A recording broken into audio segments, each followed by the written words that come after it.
A really big change has happened at the FDIC, a policy change that is very important that you understand how big of a deal it is. Now, this change will not affect most of us. However, the change in and of itself is showing the signs of the times with the FDIC being able to insure accounts and being able to stay liquid. We've seen already in the recent past, the FDIC announced that they were completely insolvent. They had to raise the price of FDIC insurance for banks. And it's so bad that the Federal Reserve said, the small banks, they're not going to pay the added cost for insurance. We're going to put that on the big banks, which ironically own the Federal Reserve. At that, the big banks went before Congress and were freaking out. And they said, and they went to the Federal Reserve and said, we can't afford this. We can't compete. This shows how weak the entire system is. Now, when I read this, again, it's not gonna, a lot of people watching this video, it's not gonna affect. And you're like, oh, look at those rich people. But you have to understand, it's not about that. Please understand, it's about the full ability or the inability of the FDIC to be able to insure depositors. Okay? So here we go. The FDIC change that leaves wealthy bank depositors with less protection. Affluent Americans may want to double check how much their bank deposits are protected by government-backed insurance. New rules implemented last month capped what the Federal Deposit Insurance Corporation, or FDIC, will insure in a trust account at $1.25 million. It says before there was no limit on trust accounts. Now, how many of you have a trust account? Type I have a trust account down below. Let me know, because I'm sure a lot of you have a trust account. It's important to have a trust. Why? Because it's about tax planning to be able to save your children upon your death all of the burdens of taxes and them possibly having to lose the assets you built up, whether it be your home. And right now, there are a lot of baby boomers with homes in excess worth of $125 million or $1.25 million because of what's been going on in this market. And they own the house and they bought it a long time ago and they're smart and they paid it off. And now if they have that in their trust, now that's house, right? We're talking about house values. But there are a lot of people I know that have taken those homes and they've sold them, put the cash into their, I'm trying to give an idea of how many people have this kind of net worth, right? There's a difference between having your net worth in your home where it's just in equity. It's not doing anything right. You can't, grab it, tap into it, because a lot of people can't pay the insane interest rates on them, right? The mortgage rates. But a lot of people have actually sold those, transferred them into bank accounts, and they have sizable bank accounts. And the bank account is held in the trust, just like the houses are. Okay? So this isn't out of the realm of normal for a lot of middle to upper middle class families that have these trusts worth this much. So it says before there was no limit on trust accounts, which are legal arrangements that ensure an individual's assets are distributed to specific beneficiaries. The FDIC said the new rule will make it easier for consumers and bankers to understand deposit insurance rules. It is also designed to help FDIC agents more quickly determine which accounts are insured after a bank fails. For tens of thousands of bank customers, that change could lower how much in those accounts are insured in if their financial institution fails. Remember, I told you that the FDIC a while back are making actually lighted signs. They're making them bigger in banks. They want to make sure, because they know the system is collapsing right now. They know the bank system is completely failing.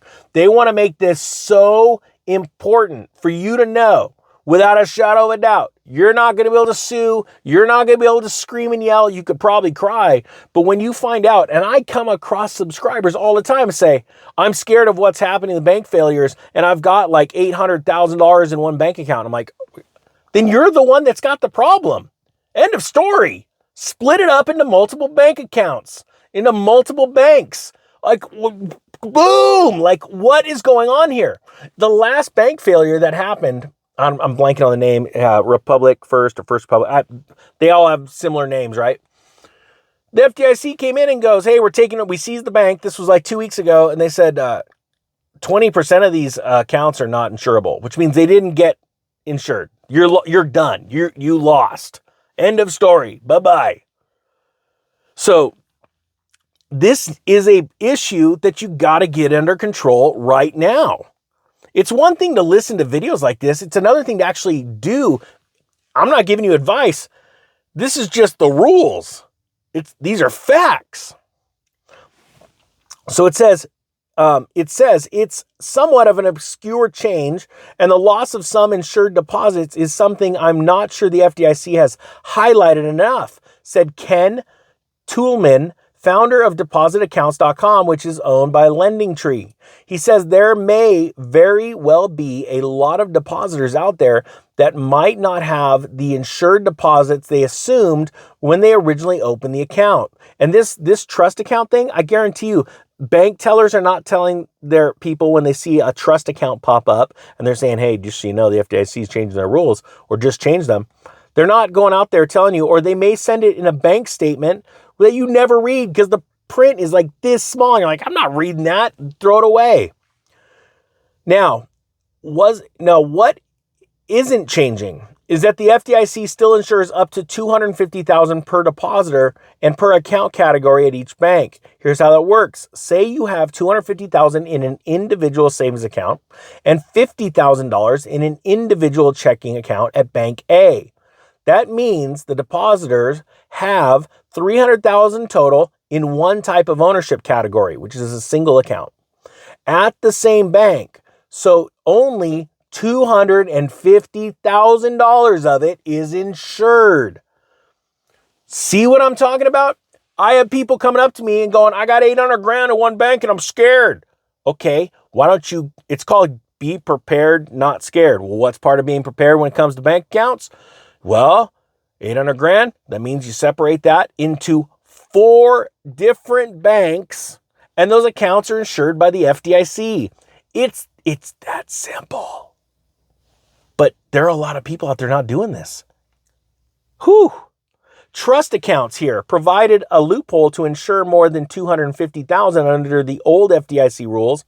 Each beneficiary of the trust would get $250,000 in insurance protection. So, for example, if the trust named 10 beneficiaries because the parents didn't use birth control, there's 8 kids, just saying, then that account would be insured for $2.5 million.